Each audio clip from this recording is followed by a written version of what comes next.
This podcast is brought to you by SeatGeek. Our friends over at SeatGeek are giving us a promo code of TBA Wrestling. That is TBA Wrestling for $20 off your first purchase. Enjoy the show.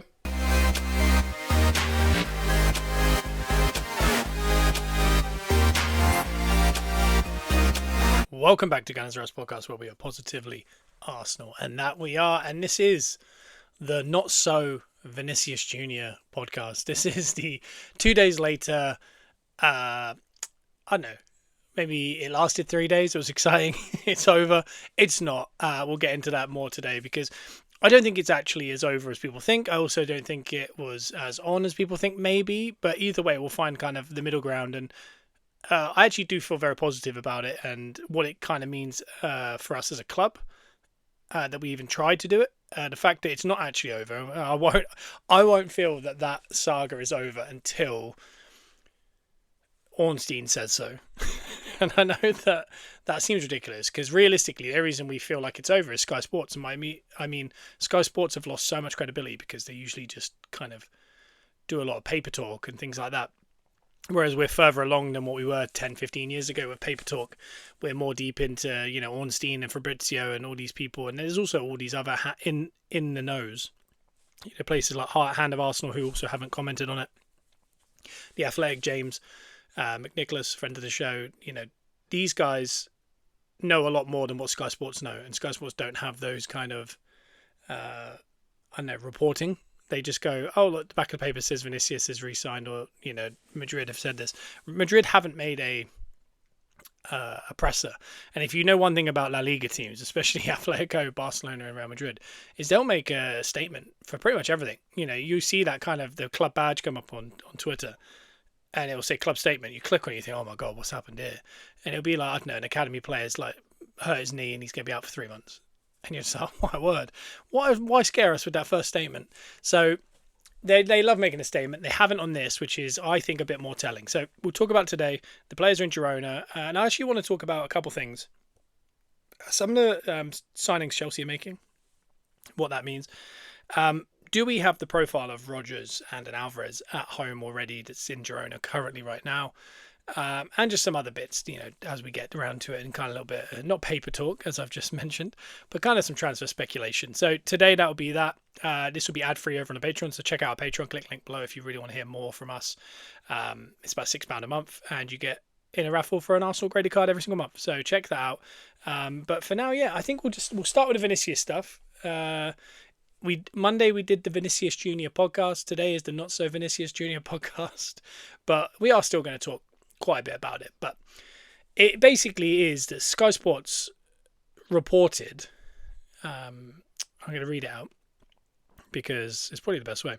There was a breaking news. Vinicius Jr., this is from Darmashev. Vinicius Jr. will be staying at Real Madrid beyond this summer, Sky Sports News has been told. The Spanish club have no intent of selling and are confident they will agree a new contract.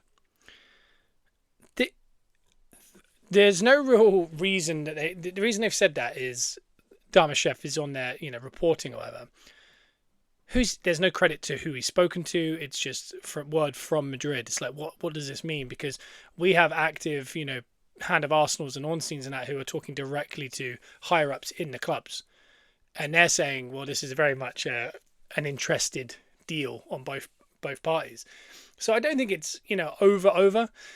We got a little taste of what I mentioned on Monday, which was that if we don't get this done, which is very likely, as I mentioned on Monday, we're going to get a lot of pelters. We're going to get a lot of, this guy, they can't draw anyone. The champions of England still can't draw anyone. And that's off the back of people feeling like Rodgers said no to us and yes to Chelsea. We will never know truly how much the player had to say in that. My guess is that Arsenal offered X amount wages and X amount in fee to Villa, and they offered him the opportunity to play for the champions and fight for your position. That's what I think he got.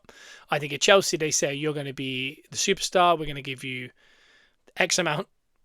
So probably 40, 50 grand a month more than a week more than Arsenal. This is all guesswork. But, I think this is based on some facts in there. And Aston Villa, we're talking to you. Arsenal was saying 80, 85 at a max. We'll say 117. How's that sound? So I think that's what really happened. I don't think that's a player looking at us and going, you know what, I want to play no European football and go play for that team that seemed to buy players and then sell them a year later, but are contractually down for 44 years. I don't think a player would think like that. I know he's close with Cole Palmer. They both do the same celebration. I mentioned it earlier that, that celebration is one of those, like the Gyökeres thing is, it's ridiculous. But if you're a team of that, you support a team that has a player like that does that, you almost want, for Chelsea fans, you'll want a Tops Now card, for example, of them two hitting that when one of them assists the other in the Premier League next year. So, there's some exciting things like that, but I don't think he necessarily declined. There's talk, Sesko turned us down for Man United. I don't think it was. Again, I think agent fees and things like that. Arsenal have a cut-off of where we'll go as far as wages, add-ons, agent fees particularly, and fees. Other teams like Man United, City, Chelsea don't necessarily. Liverpool, as far as fees, don't. But I think they're very similar in the sense of how they pay people and they don't want to deal with the agents. So Tonali's another one. They said Arsenal failed already this summer with him. Krupi, I don't think we're ever necessarily in for Krupi. I do also think we could go back in for Krupi, depending on how this saga goes. And he feels like the one that we're not talking about because Barcola, 145 million, Vinicius, 130 million, but all these add-ons and likeness and wages. Whereas Krupi, I think you go and get him, and I think you'll probably get him for similar to Rodgers' fee, maybe less, because it's just a 1 year, but also Rodgers, 1 year of good football. Krupi's younger, so you'd expect the fee to be better. And he just looks unbelievable. He's been touted from a lot of teams here. He's a player that Arsenal could go and buy for 95 million, that in 2 years sell him to PSG or Real Madrid for 160 million. I genuinely believe that. Or he becomes an Arsenal legend. And the French, he's waiting to play for France. The French connection with Arsenal and Arsene and Henry and all this, it doesn't get lost. I know he's young, so it's not necessarily... I don't think he was he even alive when Arsenal played. No, I don't think he was alive when Henry played for Arsenal. So that's interesting. But I still think the legacies are there. But we're missing out on all these players supposedly. I really don't think any of them have necessarily looked at us and said, "No, I want them." I think there's more to it, but I also think there's more to it in a lot of these cases over the years. When, I'd say the most glaringly obvious one that isn't that case is Eze. I think he was being convinced, I need to make a step up. This is the year I have to do it. Who's in for me? It was just Tottenham. We know in hindsight how much of an Arsenal fan he is and how much he loves Arsenal. I think that was going... And I genuinely believe, I don't know what the deal is as far as the fee or the wages. I'm fairly certain he would have taken a pay cut if he had to from the deal that the Spurs were offering to come to Arsenal. When you're ringing the manager personally, I think you're willing to take a pay cut. So that's probably the most glaringly obvious, like where a player's actively said no to a team and joined another team. I think a lot of the time it does come down to other factors. Players are pawns in the game. They have a lot of say at times, but they also don't have a lot of say at others because, when an agent goes, well, I can make 12 million off this one sale, you're going to make 20 million more per year for the next 5 years that I've got you. But I know you love living in this sunny climate, for example, but if you go live in Manchester or London or somewhere, you're going to make more money, and it'll be really good for your career. And guess what? You're 25. This isn't a particular person. By the time you're 30, you'll be back in warmer climates. And what is 5 years in the whole scheme of, when they're older and they're having kids and wives and houses and they can live anywhere they want, they'll be glad they made that money and had that experience. So agents can have a lot of say and they can bend things and get what they need out of situations. A lot of clubs are starting to kind of reject dealing with them, certain agents, and I think Arsenal and Liverpool are particularly like that. So I think there's more to this Vinicius story. They're saying that. Ornstein's saying that they very much are kind of, Arsenal serious, but we haven't had club-on-club contact. If there was a statement from Madrid, similar to Alvarez with Atletico, so I'm going to have to take a drink. I think you could think to yourself, that deal's not going to happen. If it does, that this is them. We talked about this as a Vinicius bargaining tool. If anything, if you want to look at the kind of like mentality of all this, isn't this Madrid's bargaining tool of, if Arsenal come out strong like they did with Ornstein and Athletic and say, we are interested, we want to get this done, Vinicius is out. He's on holiday. We've seen him. He's in Jamaica. His agent will be talking directly to Real Madrid. You'd hope, because he's trying to get a new deal or a move or whatever it is that he needs. So in that sense, if that's all happening while he's on holiday, Arsenal have shown strong interest. I'm sure his agent and Vinicius have spoken. I'm sure Vinicius and his friends have spoken, all these kind of things. Vinicius and other players from other teams have spoken, I'm sure. But the only thing that hasn't probably happened is Vinicius hasn't sat in a room of Real Madrid. So the fact that none of that is certain, and even if the agent has turned to Real Madrid and said, yeah, let's get this new deal sorted, that's fine. But even if Real Madrid made a statement, it's almost like they're trying to, if they don't say anything, Arsenal are going to think, oh, we can just get this guy. We can go, offer him 125 mil to Madrid, pay the fees, and then sort his wages out, and that's it, done deal. And Madrid will have to just accept it and move on. Whereas them saying, even though it's not an official statement, them saying he's not for sale at any price, which is similar to the Alvarez thing at Atletico, which is also the nail in the coffin usually. Like, anytime Arsenal have ever said that, it's usually backed up by them leaving the club. But them saying that, all that's doing is actually making it stronger for them. Because if they say nothing, they're just rolling over. Whereas if they say, no, he's not for sale, that means that Arsenal need to go, oh, okay, they're not going to play nice here.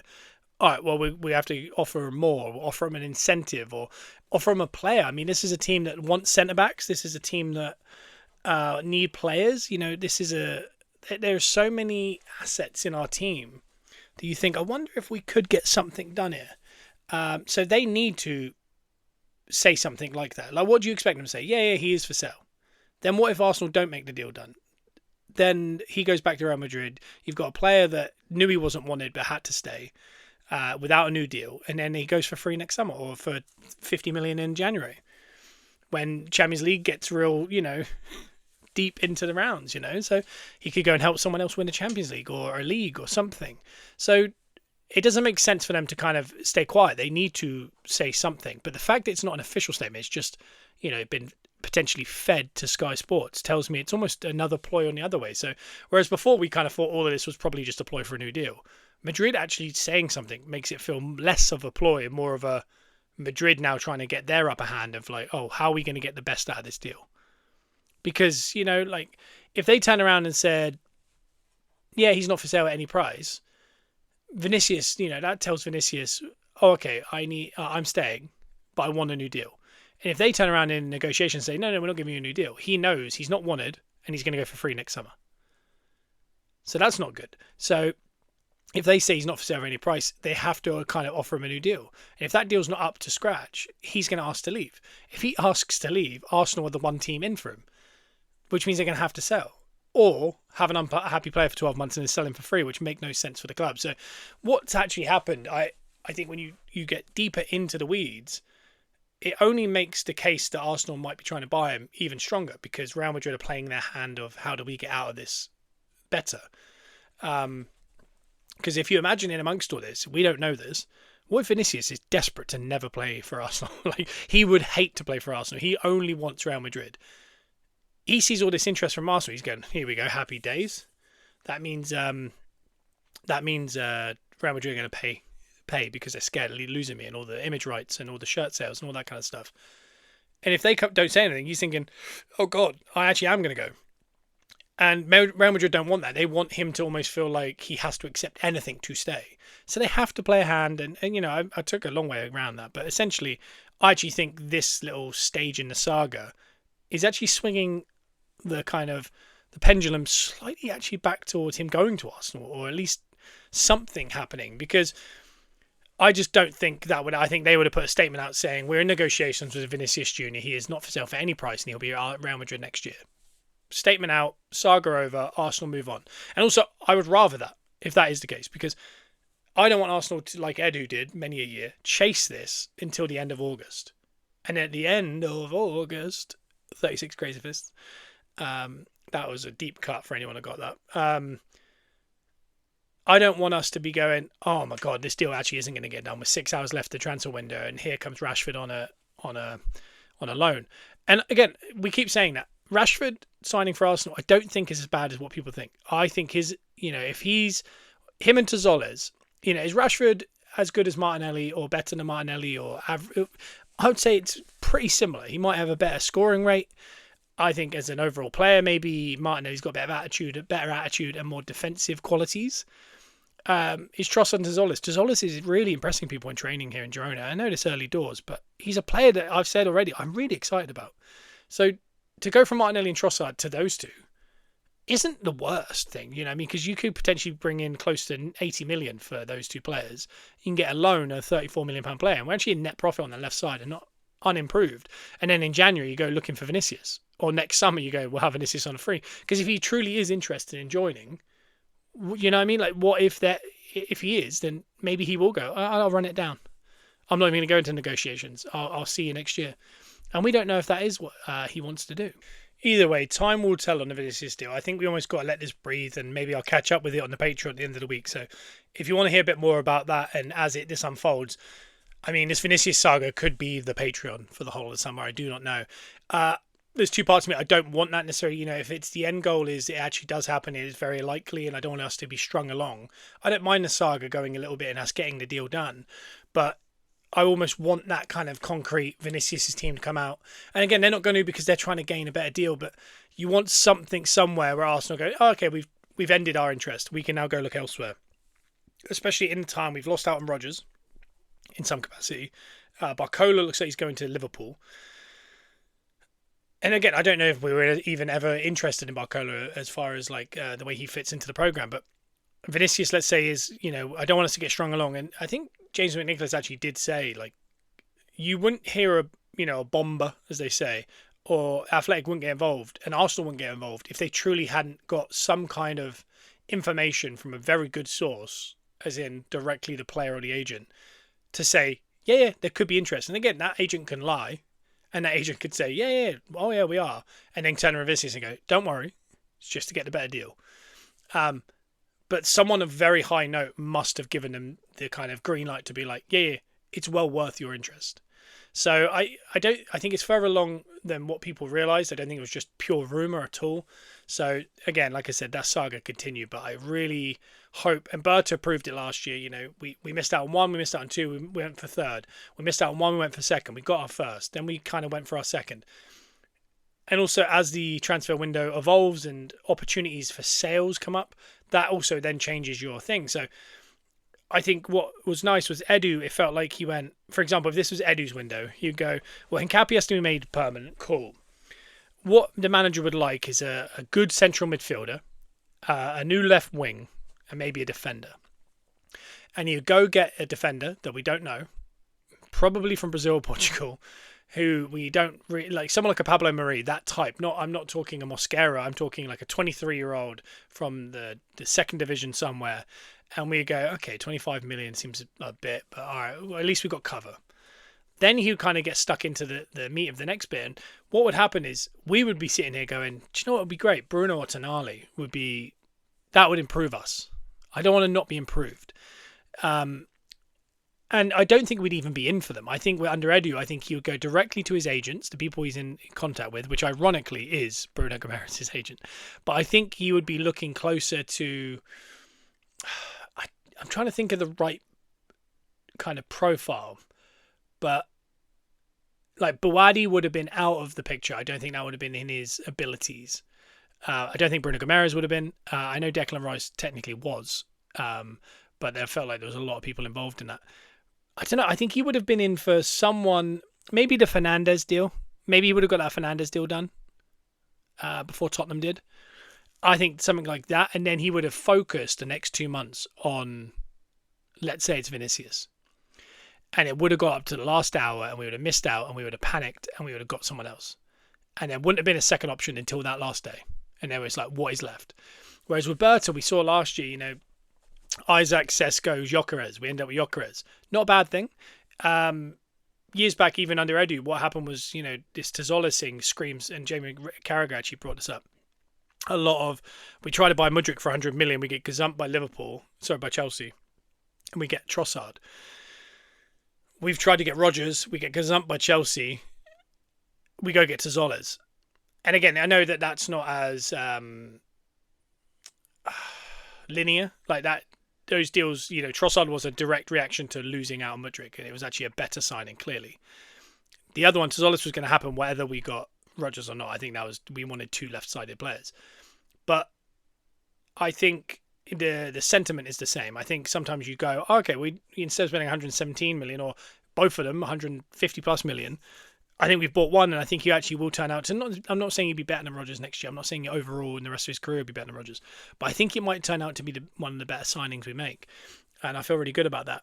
So generally speaking, that's what it is. But with Berta, I think he has these options A, B, and C. Sometimes we get A, sometimes we get C, sometimes we get B. But what happens is, based on player sales, like all of a sudden, like a player wants to leave, we get a bit of money for him. The next signing he was going to make, that he realised, after talking to them, because he seems to have all these kind of set up, like, it's a year's worth of conversation. It's not just happening once the summer starts. He goes, well, that one is fine, but we need to get some wage bills off. But so it's not necessarily like player A rejects us, player B rejects us, we go for C. Like in the case of last year, Isaac, once we realised the price was 125 million, we pulled out. We didn't want part of it. Once with Sesko, we realised Sesko wanted, I think it was like 300k a week or whatever. We pulled out, and there was massive agent fees with Sesko, and it felt a bit of a mess it felt very United to go and get him. And he's a very good player. But Gyökeres, he wanted to come. He forced his way out. He was a better fee, 55 million. His wages were better. And he was proven and ready to go, and it proved in the title race because we went and won the league. So it's not that we're getting rejected and he ends up at C. And I think that's the misconception people have of Berta, is like he kind of has 3 options and he loses out on the first 2 just to get the easy option. And I don't think that's the case. I think it's more based on price and players out, players in, profile. And then as preseason starts, it changes things, because we could have been looking for, a 10, like a Rodgers. And maybe Rodgers was never going to play out left. Maybe it was always going to be Rodgers and a Vinicius or a Barcola or whoever it is. Krupa Jr. This preseason might be Waneri's opportunity to do what Lewis Skelly did last year. It could genuinely be that. And as the training sessions go and the preseason go and Community Shields happen, first game of the season, I might turn to Berta and go, with A, B, and C on that attacking midfielder, leave it. I like this guy, because I do believe we have the profile of a Rodgers, the profile of an Eza, a profile of an Alvarez, someone who could be a false 9, a 10, maybe out wide, someone who you don't really know where he plays, but he's somewhere in the attacking third. Very similar to Eza, very similar. Certain players like it off a certain angle. Like Eza and Rodgers naturally are 10s plus left. I think Waneri is a 10, but he floats more right because he wants to cut in. And if anyone's not seen that training footage from Frimpong this week on Arsenal's YouTube, the speed in which that ball hits the top corner, and this is the thing we talked about with Waneri, and we forgot about it. We got excited about Dauman. Lewis Skelly came back into the fold. Waneri was out of sight, out of mind. We forget how good this guy is. This is a guy that, if he was at Bournemouth or Brighton right now, he might have Morgan Gibbs-White numbers or Rodgers numbers. If he went to Borough for a year like Rodgers did last year, and he had 20 goals and 15 assists, and he was put in the top corner, and then he went to his parent club of Brighton, let's say, we were sitting there going, just throw 100 million at him. It's Kroupy. He's Kroupy. And I think we need to remember that sometimes maybe the fans don't like that. And it's difficult because I don't think the fans won't like it. The fans want Hale End prospects. You might need a couple more. Like a Vini Jr. is exciting, and it feels like it's not clogging up the pathway of anyone that we desperately feel deeply in love with, like a Lewis Skelly, like a Waneri, like a Max Dauman. It just feels like they're separate, and he can kind of go over there and do really cool things. Whereas if for example, Madueke came in, it meant Waneri went out on loan. We didn't like that. Eza came in, which doubled down why Waneri, but we did like that because we liked Eza. So it's a matter of time, because like even Bruno Guimaraes potentially coming in, it's going to stodge up the pathway a little bit for Lewis Skelly, because he went and made that position his own. It's now being taken from him with a big money signing, and could be our major only big money signing. So he's sitting there going, they really don't think I'm good. But he's proven last year that he goes, no. Keep rumouring me going to West Ham for 25 mil and all that nonsense. He even said it when he won the league, pure profit. He's a player, not like some of these others, like a Rodgers or a Sesko, who actively turned down competition. He's a player that goes, no, bring him in, and I'll put him on the bench. And I love that about him. That's why Lewis Skelly's so good, and I think that's why Arteta loves him. And I want Nwaneri to have that opportunity this year, because I truly believe if Nwaneri was playing at one of those teams, we'd all be saying we should buy that guy for 80 million. And I think sometimes you got to remember you have them at home. Max Dowman, for example, is at his age. Rio Ngamoa and Max Dowman are high-end young talents, as is Monga from Leicester, who went for 10 million to City.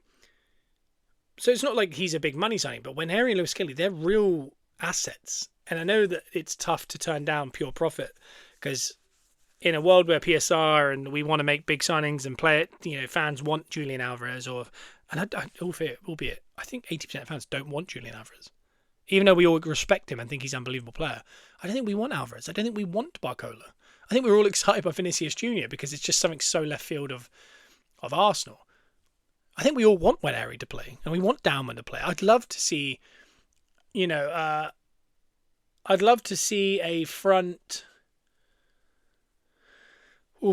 I don't know. I would love to see Nwaneri, Dowman, Lewis Skelly, and Saka all in the same team.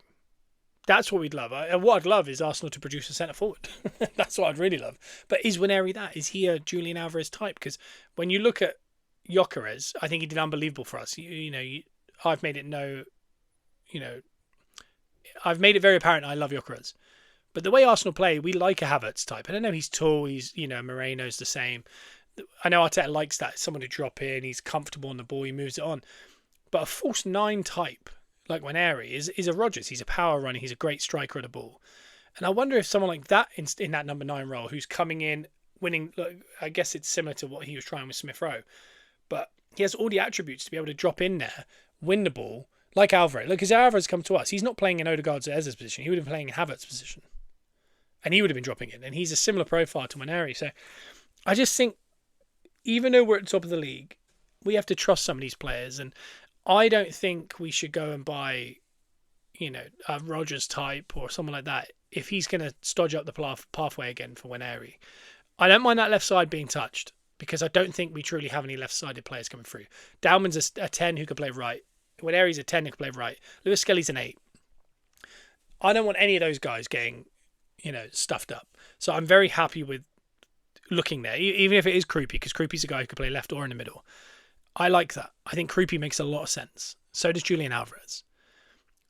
I don't want Julian Alvarez as much as I would like Krupi or Vinicius Junior, but I just think maybe that, and I think we just got to look here inside, and I do think that's what Berto will do. I think as this preseason goes, there's certain things that are going to be very high up the priorities that might become less of the priorities. For example, centre back. It looks like we're not going to go in for Konza. Stones is going into Milan.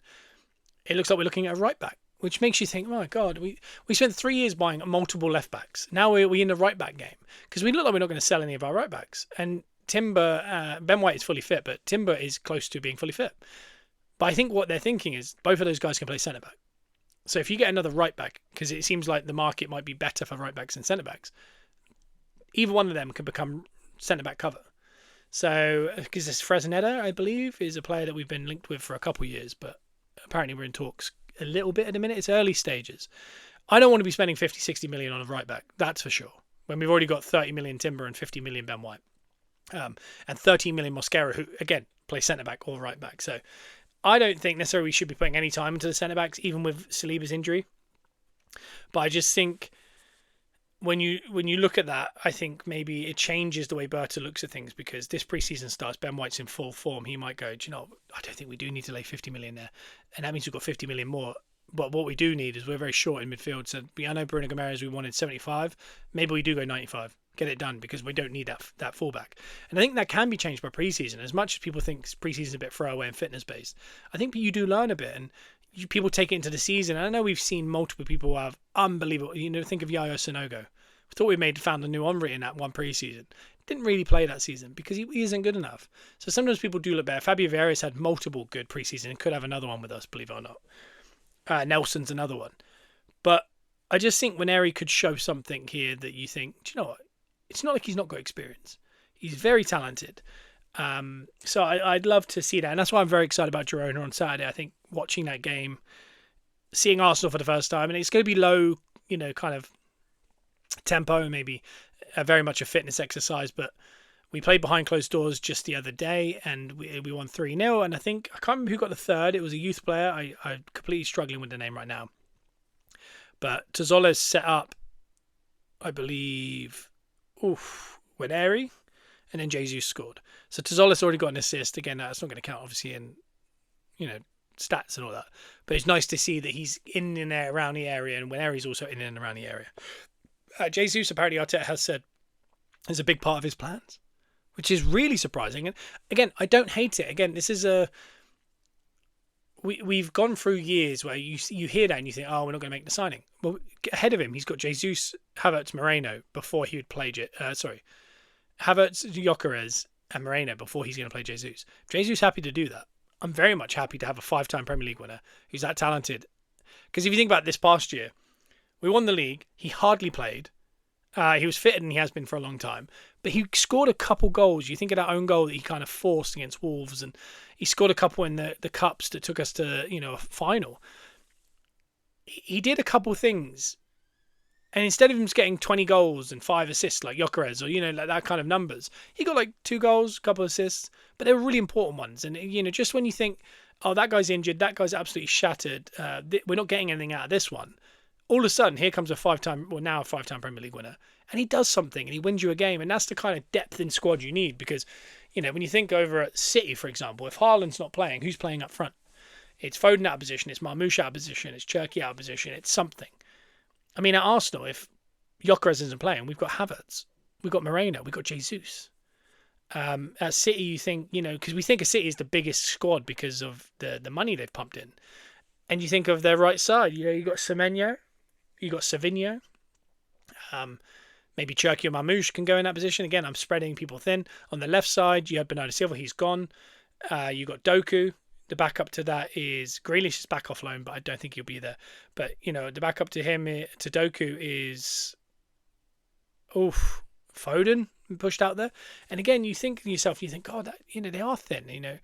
Ali Anson's coming in essentially to replace Rodri. So next to next to Elliot Anderson, you've got Reinders, you've got Foden, you have Cherki. It's not as Kovacic.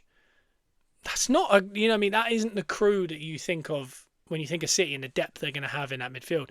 Bernardo Silva, they haven't replaced. Savinho wants out.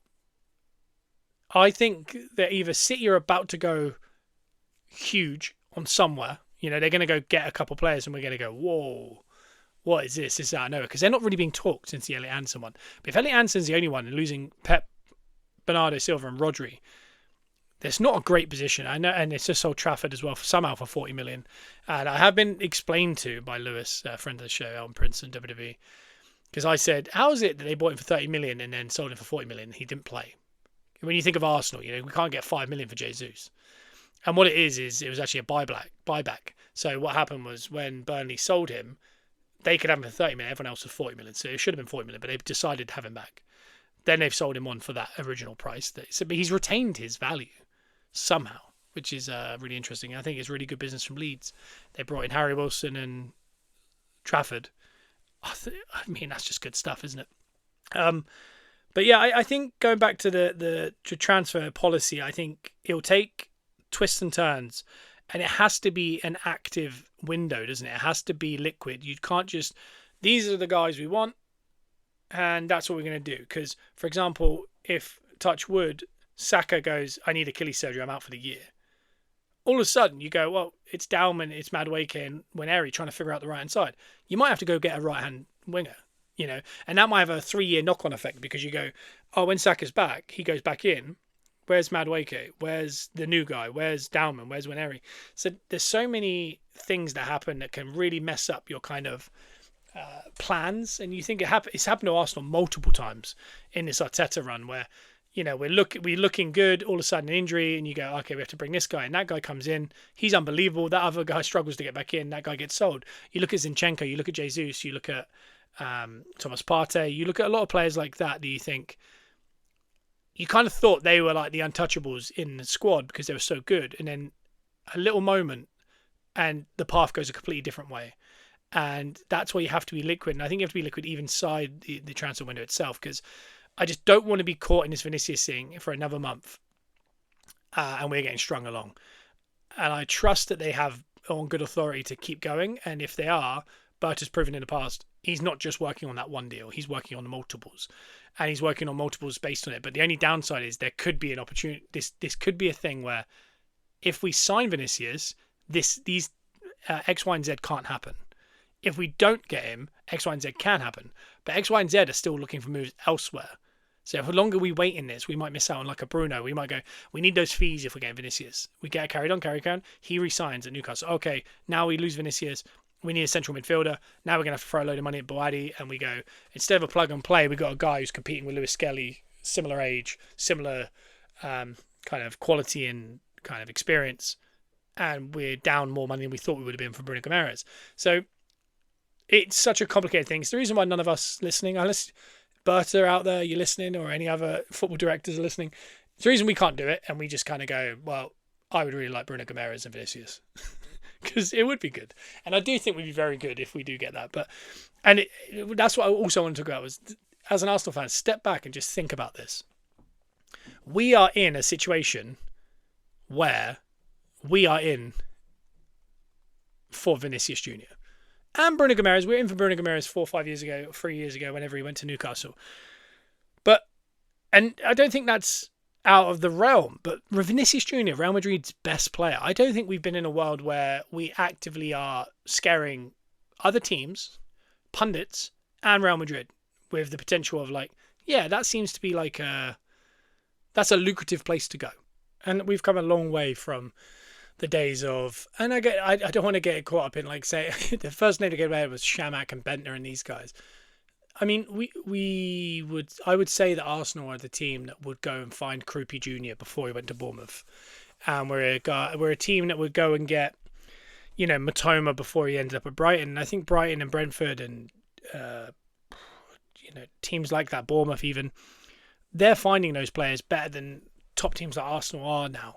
But I think in history, I think we're known as that team to go and get that player that maybe isn't wanted or isn't quite there, but will give them the minutes. And talent scouting is a high end. So I think we're getting a bit back to that a tiny bit. I think the Tzolas one is a really good indication of, this is a guy with this, the second best goals and assists in Europe after Harry Kane. No other team was interested. And I know he had a poor time at Norwich, and, the Norwich were a poor team at the time. He was 19. But no matter what, because the Belgian league does translate well. You think of players in the past that have come from there, have done so well. There's been some really good players come through the Belgian leagues directly to the Premier League and done really well.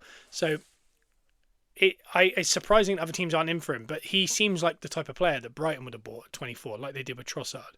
And in 3 years' time, we'd be trying to get that player. Or in 2 years' time, or 1 year time, trying to buy that player for 100 million. And again, he could also be a Fabio Vieira. We do not know, but I just think that maybe we've always been a team like that, but we've also been a team that have gone and bought odd, in the recent history, went and got David Luiz and Petr Cech and Willian from Chelsea, and we've gone to odd areas to pick up players for, Nicolas Pepe, when we broke our transfer record for Nicolas Pepe. And again, I've talked about him being better than he actually was. Javinho. There's players we've kind of stretched ourselves and gone and got them, and we never truly got it right in the modern era. I don't think when we've done that until now. I think we're starting to get it right, but we certainly have never been a team that are going to go to Real Madrid and go, yeah, your best player, we'll have him. Or, however you see Vinicius, second or first best player, third best player, even with Bellingham. But we're not a team that have ever been able to do that. That's a thing that maybe Man United have done, but that's about it, I'd say. Liverpool at a push because of the history. We're a team that give Real Madrid players for far too cheap. That's the team we are.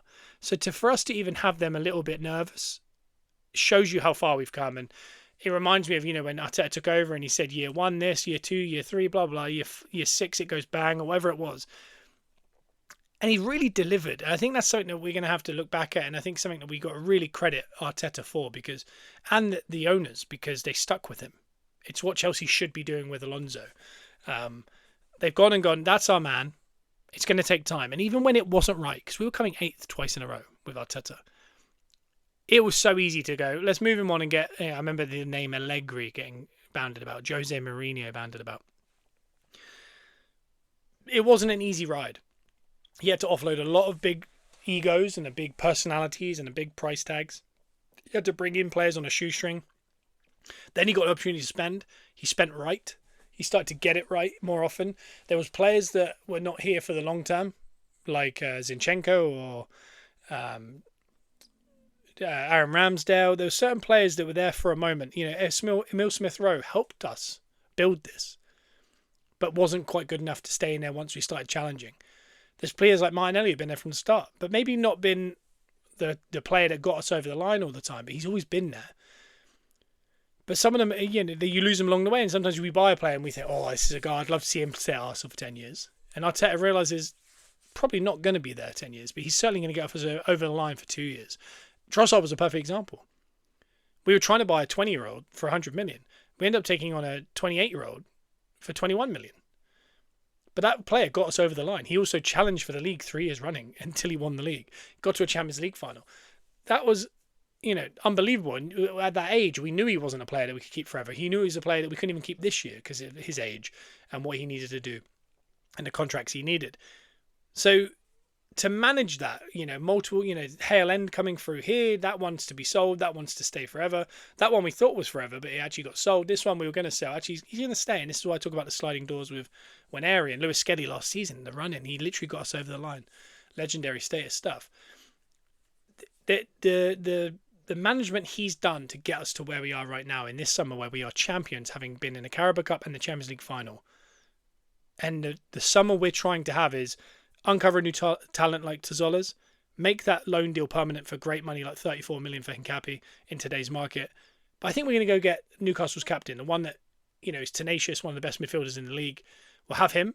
And you know, one of the most known players in the world from Real Madrid. We're going to try him. Whether we get him or not, we're going to try him. And if we don't get him, yeah, maybe we'll start looking elsewhere. Maybe we'll go get one of the best new youngsters in Krupi, you know? And I think that's just incredible. I think it's just something we got to step back as a fan and go, oh man, we were not bickering, but we were kind of thinking, is this player good enough? And that player, when you look back now, is like, no. I mean, there's that 11, isn't there, that people put out, that people going, if we have the right summer, this will be our team next year. And I remember it was like Callum Wilson up front, Fraser on the right, the Bournemouth player. On the left was, I think, Saka at the time when he was on the left.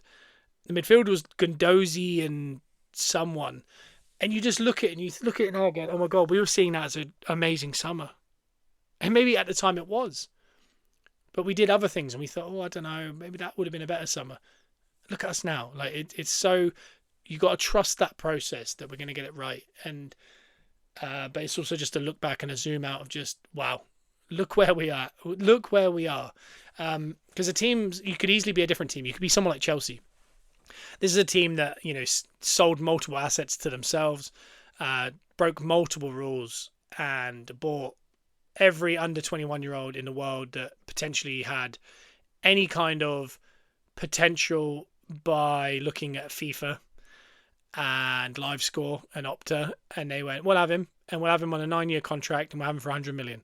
Kept doing it. They were getting rid of their core, you know, Conor Gallagher, Mason Mount, Kai Havertz, Jorginho, players that you think, oh, they could have stayed there for a lot longer, but they just went, nah, we'll move them on. We're going to break the transfer record for a goalie. Now we'll move them on. This is an odd team. You know, they went and got Garnacho this time last year for big money from Man United. We're going to have your best player. Man United went, I don't think he is our best player, but you can have him. They moved him on to Villa already. They're just ruthless, but to a point where we've had managers at Chelsea who have won the league and the Champions League double and got sacked. You know, this is an oddly ran club, but one thing we've known is they're going to buy everyone under 21 and have no experience in that team. They've bought Morgan Rogers. I think everyone knows that's a great signing. Then they've just shifted gears into another world, and I don't know what's happened, but they are about to complete the signing of Danny Welbeck and Jordan Henderson. Jordan Henderson on a free. Danny Welbeck, I don't think it's a... Is Danny Welbeck's a free? I don't fully know. I don't know if it's free. It might be 7 million, maybe. I don't know. Maybe that's fees. Either way, Danny Welbeck and Jordan Henderson, 33 or above. And I get it because they were looking at Granit Xhaka, who looks like he's going to stay at Sunderland. So I get what they're trying to do. They're trying to add, some characters, some adults to the room, and just go. And it's Alonso, obviously, he's come in and immediately tried to get Xhaka, who he knows is a great coach onside the field, a Jorginho type, someone who's older than the rest, can talk to them via the, without the manager having to have a go. Keep them all in line. Who's late? Who's not? Arteta did it at Arsenal a long time ago.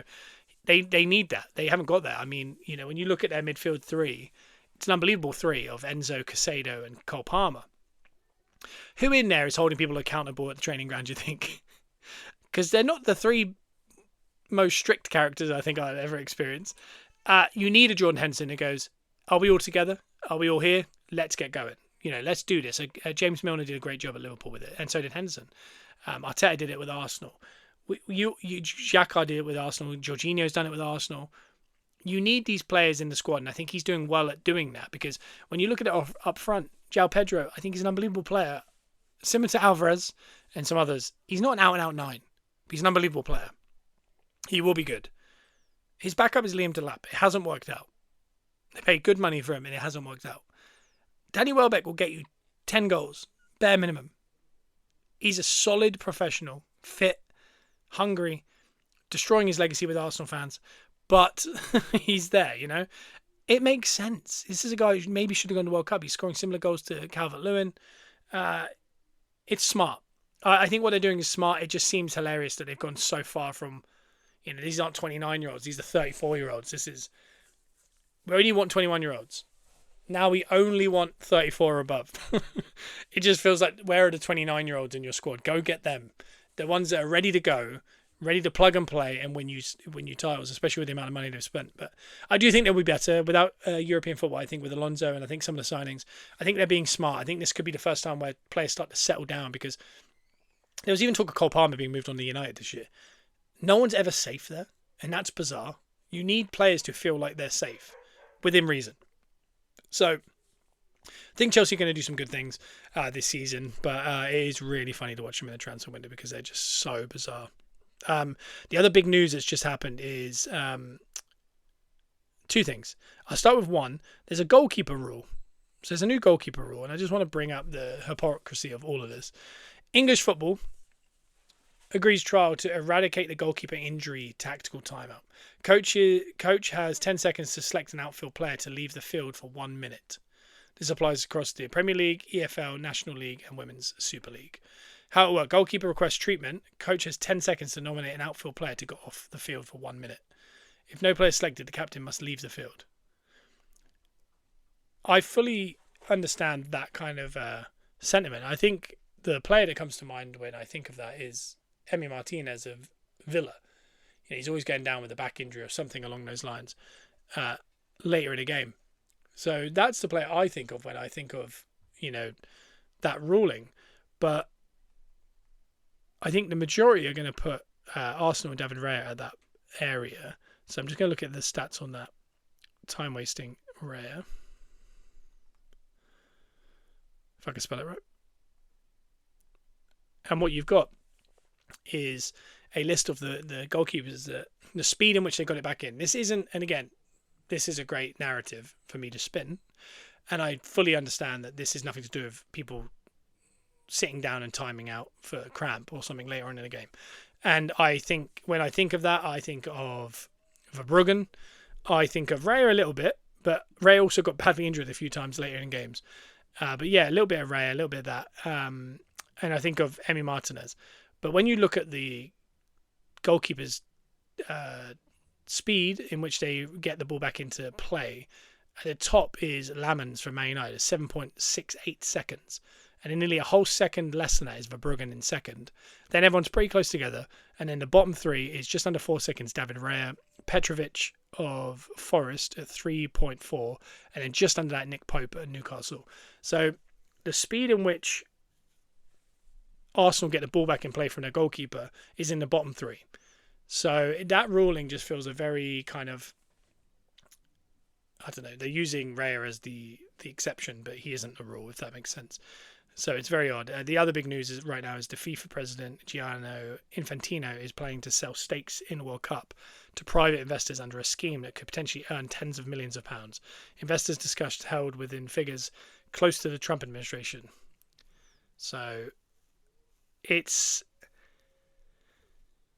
no European teams at the World Cup. That's what UEFA are reportedly considering if FIFA and Giovanni Infantino push through to sell parts of the World Cup. So basically the World Cup will become everywhere but Europe if Europe and FIFA and UEFA don't sit down and get that sorted. But basically it's essentially, it's a form of bribing. And I mean, coming off of that World Cup where everything that happened with that, and this is from the Times, Infantino tells countries to sign up to World Cup, sell off in 53 days for 40 million each, or reject it and receive only 10 million, which is bribery.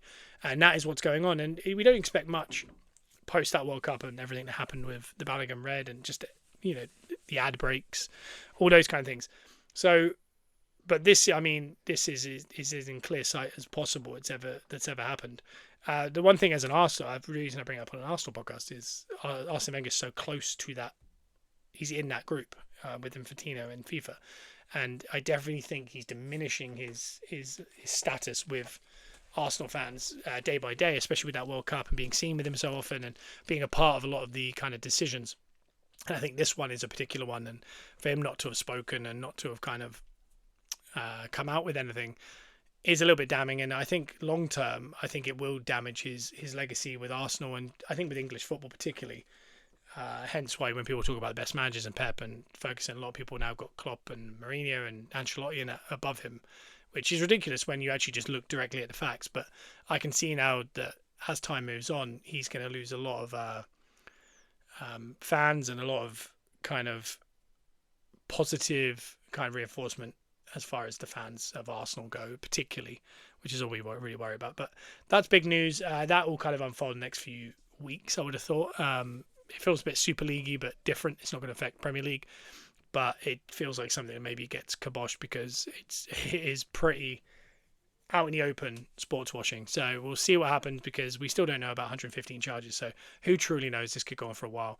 But things that might not go on for too much longer is the Vinicius saga. So keep track of that. We'll be back next Monday and Wednesday here on iTunes, Spotify, YouTube, and Amazon Music. If you want more audio, the Patreon is the link below. Just look up Gunners Russ on Patreon or go below. The link below takes you through the web browser, which means you don't pay any taxes. It's £6 a month. You also get into a raffle for an Arsenal graded card every single month. So please join that. Let your friends know about it. Download the episodes, and we'll be back Monday for you guys who are not on the Patreon. But for your patrons, I'll see you in a couple. Bye bye.